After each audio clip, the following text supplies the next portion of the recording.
kapatid, gusto namin kayong maligtas. Kaya namin kayo ipinagmamalasakit.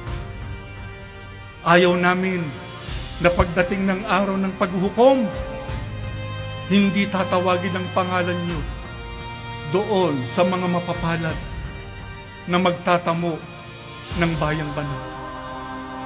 Pero alam natin, para tayo makarating doon, kailangan tayong makapagtaguyod.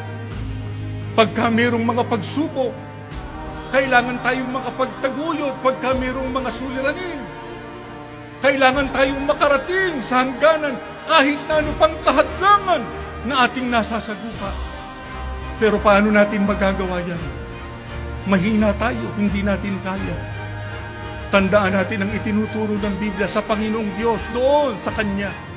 Doon tayo lalapit, doon tayo tatawag. Pero kinakailangang taglay yung tapat na pananampalataya para niya dinggin at sagutin ang ating mga panalangin sa Kanya. Mahal ko kayo, mga kapatid. Kaya kahit na kami ay masuong sa panganib, ginagawa namin yun. Gusto naming marating ang lahat ng mga kapatid saan man dako sila makarating.